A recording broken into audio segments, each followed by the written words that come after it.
할렐루야. 오늘 함께 예배하는 우리 모든 성도들을 위해 하나님의 놀라운 은혜와 축복과 또 평강이 가득하기를 간절히 축원합니다. 아멘. 또 오늘 함께 감사 예배로 우리 추수감사주일로 함께 드립니다. 오늘 우리 안에 풍성한 감사의 은혜가 더욱 충만하기를 간절히 축원합니다. 우리 옆에 분들하고 한번 인사해 보겠습니다. 우리 서로 눈을 바라보면서 함께 예배할 수 있어서 참 감사합니다. 한번 그렇게 인사해 보겠습니다. 네, 앞뒤 좌우로도 한번 인사해 보시고요. 네, 우리 뒤에 신우들도 있네요. 네, 감사합니다. 네. 크리스찬 작가요 심리학자인 돈 메이커라는 분이 다음과 같은 선문으로 자신의 책에 대해서 말을 합니다. 나는 최근 나의 사무실 직원들의 월급을 지불하지 못할 것을 걱정하고 있었습니다. 나의 아내는 최근 오른쪽 팔꿈치에 혹이 만져져서 MRI 사진을 찍었는데 그 결과가 어떻게 나올지 걱정하고 있었습니다. 나의 아내는 또한 호르몬 불균형으로 고생하고 있었는데 아직 효율적인 치료책을 못 찾아 걱정하고 있었습니다. 나는 최근 집안 정리나 청소할 시간이 없어 언제 시간을 내어 산만한 집안 살림을 정리할 것인지 걱정하고 있었습니다. 나는 최근 미국 대통령의 국정 운영이 너무 마음에 들지 않아 걱정하고 있었습니다. 나는 물론 이런 모든 문제에 대하여 너희는 아무것도 염려하지 말라는 성경 말씀을 잘 알고 있습니다. 그러나 나는 그 말씀을 생각할 때마다 염려를 떨쳐버리지 못하는 내 자신이 더욱 염려가 됩니다. 나는 염려하지 않을 수 없는 내 자신을 염려하고 있는 것입니다. 나는 이런 증세가 어떻게 내 관절을 아프게 하는지, 어떻게 내 침을 마르게 하는지, 어떻게 내 손바닥에 땀이 나게 하는지, 어떻게 호흡곤란을 일으키는지, 어떻게 소화불량과 위경련을 일으키는지, 어떻게 우울증을 유발시키는지 잘 알고 있습니다. 그런데 나와 아내는 우리들의 문제에 대해 너무나 완벽하고 강력한 치료책을 찾아냈습니다. 이 치료제의 효과는 거의 기적적입니다. 나의 아내를 포함한 수많은 사람들이 이 치료제의 효과를 임상적으로 경험했습니다. 이 치료제는 식전이나 식후에 복용하시면 됩니다. 호흡곤란을 느낄 때, 가슴에 통증을 느낄 때 수시로 복용하실 수도 있습니다. 물과 함께 드실 수도 있고 물 없이도 드실 수도 있습니다. 이것은 특별한 처방전을 필요로 하지 않습니다. 이 치료제는 절대로 부작용이 없고 안전합니다. 더욱이 이 치료제는 무료입니다. 이 치료책을 일컬어 땡큐 테라피라고 부릅니다. 이런 글입니다. 감사 치료라는 그런 얘기를 한 분 이야기합니다. 여러분, 오늘 우리가 날마다 살아가면서 작은 것 하나에 불안해하고 염려하는 모습들을 바라보게 됩니다. 아니, 어떨 때는 큰 문제 앞에서 너무나도 힘들어하는 모습들을 바라보게 됩니다. 사실은 저도요, 어제 밤에 잠을 잘 못 잤습니다. 왜 그러냐면 오늘 추수감사주의이기도 하고 또 예배가 끝나면 오후에 임직감사 예배가 있으니까 이런저런 생각이 많이 들어서 잠이 잘 오지 않았습니다. 저도 제 성격이 좀 원래 좀 완벽주의적인 성격이 있어요. 모르셨죠? 그렇죠? 제 안에 그런 모습들이 원래 좀 있습니다. 그래서 뭔가 완벽해야 되고 잘 돼야 되고 그래야 되는 게 있는데 그냥 그렇기 때문에 이런저런 생각을 많이 했던 것 같습니다. 그런데 오늘 이 추수감사주일, 이 감사주일을 맞이하면서 다시 한번 제 자신을 발견하게 되고 제 자신이 말씀 앞에 서게 됩니다. 여러분, 지금부터 2000년 전 이 땅에 오신 예수님은 문자 그대로 이 감사 치료를 자기 평생에 적용하며 살아가셨습니다. 예수님의 삶을 통해서 나타난 그 모습을 통해서 그분의 제자로서 우리가 살아야 될지 다시 한번 생각해 보려고 합니다. 여러분, 식사 전에 기도하시나요? 음식 앞에 기도하십니까? 제가 이렇게 물어보면 목사님 내 신앙을 어떻게 보고 내가 신앙생활하는 땀밥이 얼마나 되는데 이렇게 생각하는 분도 계실 거예요. 우리 여기 신우들 식사 전에 기도하시나요? 제가 예전에 이렇게 궁금해가지고요, 생활관에 있는 식당을 가본 적이 있어요. 밥 먹을 때 그냥 우연찮게 들어갔던 것 같습니다. 근데 그 중에 한 형제가 그렇게 기도하더라고요. 이렇게 먹더라고요. 무슨 말인지 아시죠? 왠지 이렇게 기도하면 뭔가 자기가 그리스도인인 거에 티날 것 같으니까 하긴 하는데 이게 하는 것도 아니고 아닌 것도 아니고 뭐 그런 거 있잖아요, 그렇죠? 그렇게 하더라고요. 여러분, 한편으로는 그런 분들이 계실 거예요. 왜 매 끼마다 먹을 때마다 기도해야 되냐라고 반문하는 분들이 계실지 몰라요. 그런데 여러분, 이건요 예수님께서 보여주신 모범이고 모델임을 보게 됩니다. 오늘 말씀을 보면 예수님께서 최후의 만찬을 하시는 장면이 나옵니다. 27절에 보면 또 잔을 가지사라고 말씀해요. 근데 그 다음에 뭐 하셨습니까? 감사 기도를 하셨어요. 그리고 떡과 잔을 나누셨다는 거예요.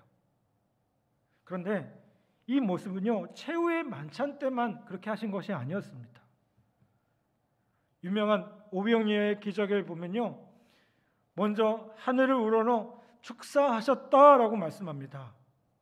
이 축사라는 말은요 축복하며 감사하셨다라는 뜻이에요. 감사라는 건요 예수님의 삶의 모습이었고 삶의 모습에서 그대로 드러나는 자연스러운 것이었다는 겁니다. 우리가 주기도문을 합니다. 주기도문에 어떤 기도가 있나요? 일용할 양식의 주심에 감사하는 그 기도가 있어요. 여러분, 일용할 양식을 위해서 기도하라고 가르치신 분이 주님이시라면 그 일용할 양식을 받고 이 땅의 생존의 은혜를 누림으로 그분께 감사하는 것은요 너무나도 당연한 것이라는 거예요. 뿐만 아니라 오늘 우리가 사는 이 세상은요 아직도 적지 않은 사람들이 생존의 문제로 이 먹을 것 때문에 고민하고 어려워하고 있음을 보게 됩니다. 오늘날처럼 이 문명의 기적을 이룬 21세기에도요 유엔 식량 농업 기구의 그 통계에 따르면 전 세계 인구 가운데 8억 4천만 명 이상이 기아 인구라고 합니다. 적은 숫자가 아니에요. 왜요? 이 땅에서 살고 있는 전 세계 인구의 약 14%가 이 기아 문제에 시달리고 있다는 거예요. 이 사람들이요 하루 한 끼를 걱정하고요 그거를 위해서 몸부림치고 있다는 겁니다. 그리고 이들 중에 매년 2천만 명 이상이 기아로 죽어가고 있습니다. 여러분, 이것이 우리가 살고 있는 현실이라면 우리는 한 끼 그 식량 앞에서 일용할 양식 앞에서 일용할 양식을 주셔서 감사합니다라는 기도가 얼마나 절실한 기도인가를 다시 한번 생각해 볼 수 있다는 겁니다. 사랑하는 여러분, 가정에서, 부대에서, 일터에서 여러분에게 일용할 양식이 주어졌습니까? 그렇다면 그거 앞에 기도함으로 나의 생존의 원천이 주님이심을 함께 고백하기를 간절히 바랍니다. 여러분, 이거는 창피한 문제가 아니에요. 음식 앞에 기도하는 건요 창피한 문제가 아니에요. 왜요? 나에게 이런 생존의 문제가 해결되어졌다는 놀라운 고백이고 감사할 수밖에 없는 사건이라는 겁니다. 또한 우리는 그러면서 동시에 뭐도 기도해야 될까요? 나처럼 먹지 못하는, 나는 이렇게 배부르게 먹을 수 있지만 아직도 먹지 못하는 그 이웃들을 향해서 먹을 수 있는 은혜를 달라고 기도하는 것을 잊지 않기를 간절히 바랍니다. 우리말 그 성경 번역에 보면 예수님께서 식사 전에 감사하셨다라는 부분을요 많은 부분에 보면 축사하시고라고 번역하고 있습니다. 제가 앞서 말씀드린 것처럼 축사라는 게 뭐예요? 축복하며 감사하셨다는 거예요. 그렇죠? 신약 성경에서 보면 감사와 축복이 거의 같은 의미로 사용되어지고 있습니다. 연결되어지고 있어요. 여러분, 예수님은요, 아무리 작은 식량이라도 먹을 수 있는 것이 하나님의 축복으로 말미암은 것임을 아셨고요. 그래서 십전 감사 기도는 동시에 축복이 다시 나누어지기를 소원하신 축복의 기도였다는 거예요. 그리고 이 축복의 기도는 어떻게 됐을까요? 다시 그 축복을 나누는 기적을 만들어내게 됩니다. 그 대표적인 사건이 뭐냐? 바로 오병이어의 사건이에요. 마태복음 14장 19절 말씀입니다. 무리를 명하여 잔디 위에 앉히시고 떡 5개와 물고기 2마리를 가지사 하늘을 우러러 축사하시고 떡을 떼어 제자들에게 주시매 제자들이 무리에게 주니라고 말씀하고 있습니다. 여러분, 이 상황에서 감사라는 건요, 아주 비현실적이에요. 왜요? 지금 무리들의 필요가요 엄청났습니다. 그 자리에 약 2만 명 정도가 모여 있었어요. 그런데 예수님 손에 들려진 음식은 뭐가 전부였을까요? 보리떡 5개와 물고기 2마리. 그게요 넉넉한 양이 아니에요. 어린 아이가 먹을 양이에요. 그 정도의 음식밖에 없었던 거예요.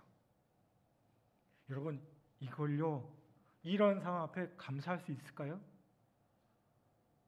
사실 불가능하지 않겠습니까? 그런데 여러분, 그것이라도 감사할 수 있을 때 기적이 일어나게 됩니다. 어떻게 됩니까? 그것을 나누니까 거기 있는 사람들이 배불리 먹었고요, 12강주리가 남는 기적의 역사들이 나타나게 된다는 겁니다. 그래서 오병이어의 기적의 정체는요, 감사의 기적이라고 말할 수 있다는 겁니다. 그래서 스퍼전 목사님은 이렇게 얘기합니다.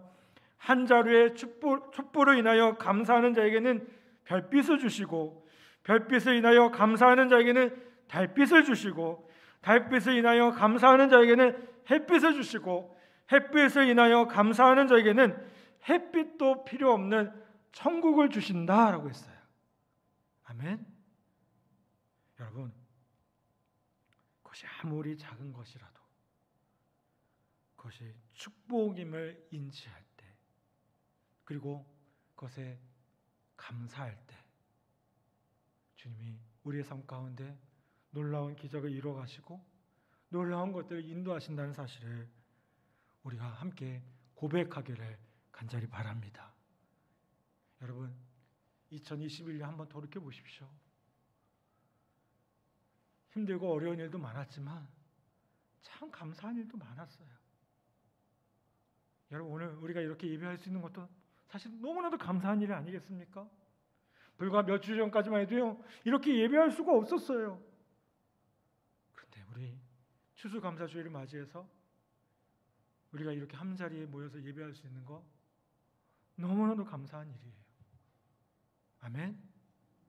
또 어려운 시간들을 잘 이겨나가고 여러분의 주어진 그 상황들에 여러분 감사할 수 있는 것, 그것도 모두 다 감사의 조건임을 바라보게 됩니다. 여러분, 우리가 그렇게 감사하며 나아갈 때에 우리의 삶 가운데 또 다른 축복과 기적이 분명히 우리 안에 충만하게 되리라 분명히 믿습니다. 예수님이 언제 감사하셨나요? 첫 번째로는 식사 전에 감사하셨고요, 또 축복을 인지하셨을 때 감사했습니다. 그리고 또 언제 감사하셨느냐? 위기 앞에서 감사하셨어요. 한번 따라서 봅시다. 위기 앞에서 감사하셨습니다. 여러분, 최후의 만찬 이야기와 요한복음 11장에 나오는 그 나사로 사건 있잖아요. 그 이야기의 공통점은 다 삶의 위기를 다루고 있다는 거예요. 마태복음 26장은요, 최후의 만찬 석상에서 예수님이 감사하시는 모습을 보여줍니다.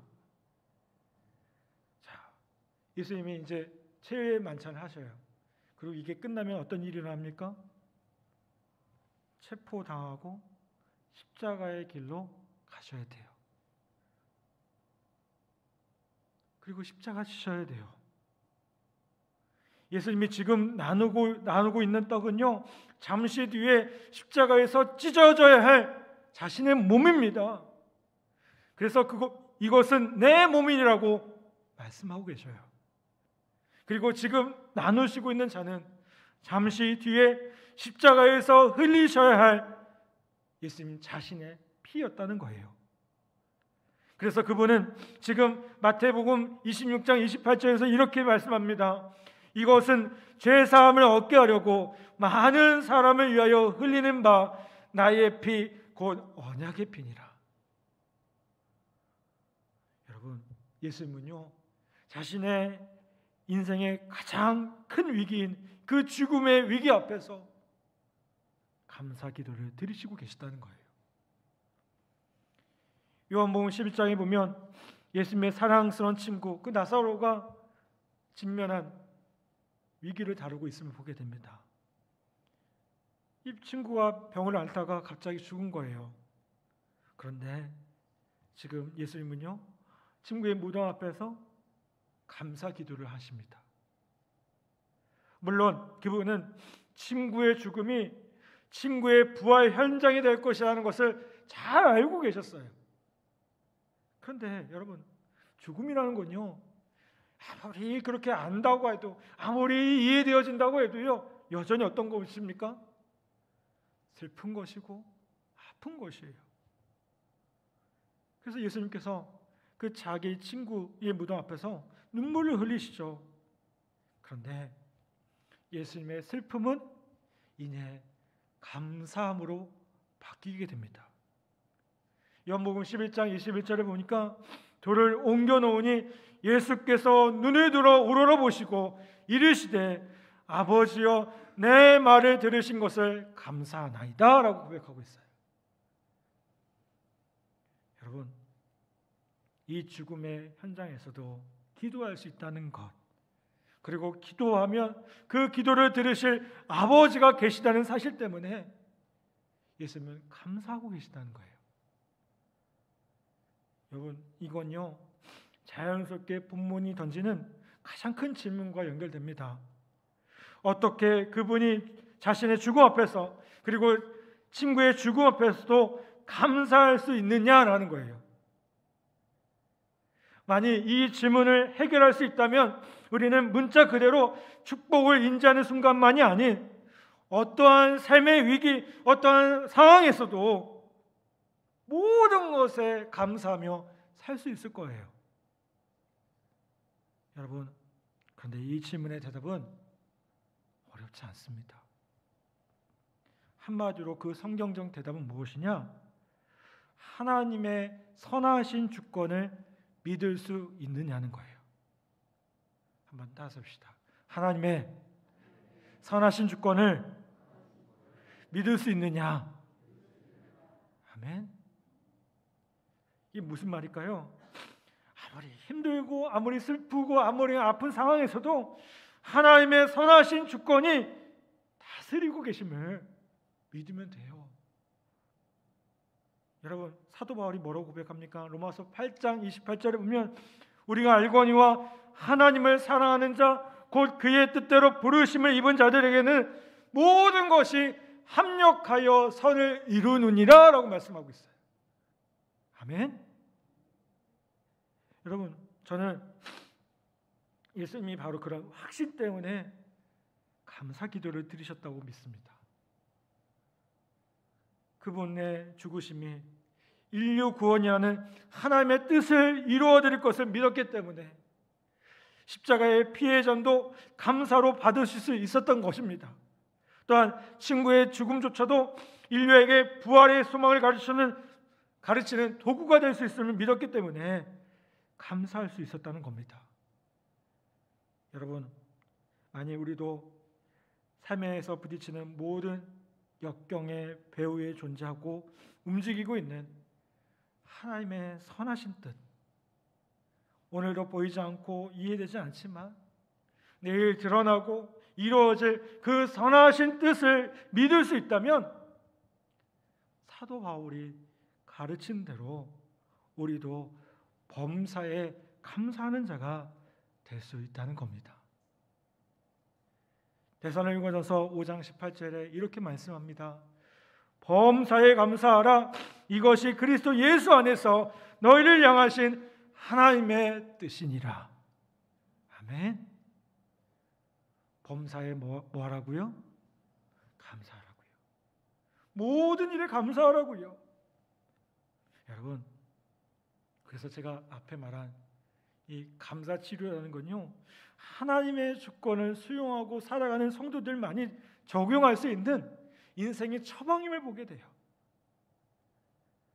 그들은 언제 어디서나 감사하는 사람들입니다.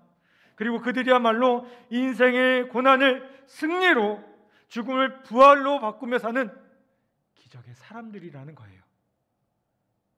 사랑하는 여러분, 저는 우리 모든 성도들이, 모든 신도들이 그렇게 살아가기를 간절히 바랍니다.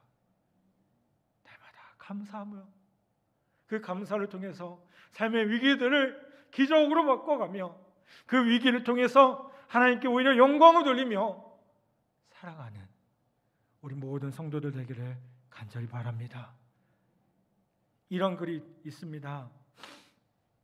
당신이 많은 세금을 내야 한다면 감사하십시오. 당신에게 안정된 직장과 사업장이 있다는 말이기 때문입니다. 당신의 몸무게가 늘어 옷이 맞지 않는다면 감사하십시오. 당신은 먹을 것이 넉넉한 인생을 살아오신 것입니다. 세탁할 옷이 집안 한 구석에 쌓여있거든 감사하십시오. 당신에게는 적어도 갈아입을 옷에 여유가 있다는 뜻이기 때문입니다. 당신의 집에 대청소가 필요하고 문고리를 갈아야 하고 창문을 갈아야 한다면 감사하십시오. 당신의 몸을 위탁할 집이 있다는 뜻이기 때문입니다. 멀리 있어도 주차할 공간을 찾았다면 감사하십시오. 당신에게 잠시라도 걸어갈 운동의 기회가 주어졌기 때문입니다. 당신에게 불평할 대통령이 있다면 감사하십시오. 당신의 언론의 자유가 보장된 나라에서 살아가고 있다는 것입니다. 귀의 뒷자리에 앉아있는 교우의 찬송 음정이 엉망으로 들려오고 있다면 감사하십시오. 당신의 청각은 정상이기 때문입니다. 아침에 울리는 자명종 소리가 고통스럽게 들리거든 감사하십시오. 당신에게 일어나 일해야 할 일터가 기다리고 있기 때문입니다. 하루 해가 저물고 온몸이 나곤하고 피곤하거든 감사하십시오. 당신은 오늘 하루를 생산적으로 사신 것이기 때문입니다. 여러분 어떻습니까?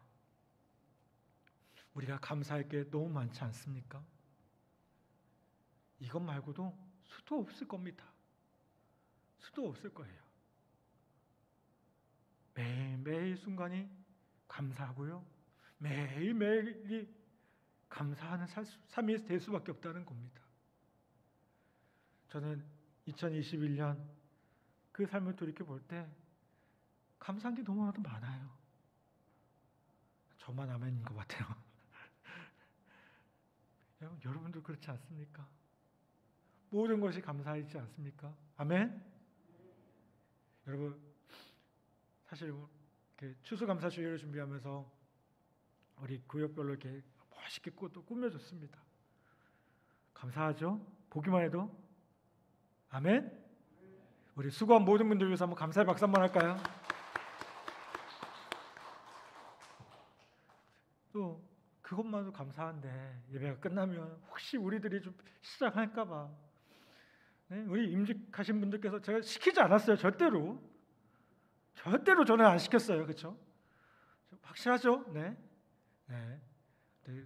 자원하는 마음으로 또 맛있는 것도 준비해 주시고 나누게 하신 거 얼마나 감사합니까? 여러분 또 우리의 삶의 자리에서 감사의 조건들이 얼마나 많습니까? 여러분 그 감사를 기억하고 그 감사가 회복되어지기를 간절히 소망합니다. 물론 힘들고 어려운 일들이 있습니다. 답답한 일들이 있습니다. 그렇지만 기도할 수 있는 것에 감사하셨으면 좋겠고요. 기도를 나눌 수 있는 성도들과 교회가 있는 것에 감사하셨으면 좋겠고요. 또 기도를 올려드릴 하나님을 믿게 하신 것에 감사하셨으면 좋겠고요. 하나님 뜻 안에서 우리의 기도가 선하게 응답되어질 것을 믿으며 감사하는 우리 모든 이들 다 되기를 간절히 바랍니다. 여러분, 오늘 추수감사주일입니다. 저는 추수감사주일만 아니라 우리 매 삶이 감사로 넘쳐나기를 간절히 바랍니다. 아멘. 어떤 일을 하든 무엇을 하든 감사가 넘쳐나고 그 감사함을 통해서 또 다른 삶의 기적을 만들어내고 또 이 땅 가운데 다시 한번 하나님의 놀라운 나라를 그 감사함을 통해서 만들어 나가는 우리 모든 성도들 다 되기를 주님의 이름으로 간절히 축복합니다. 아멘. 그 감사가 더 풍성하기를 주님의 이름으로 간절히 축원합니다. 아멘. 이 시간 우리 함께 말씀을 기억하며 함께 찬양하겠습니다. 날 구원하신 주 감사.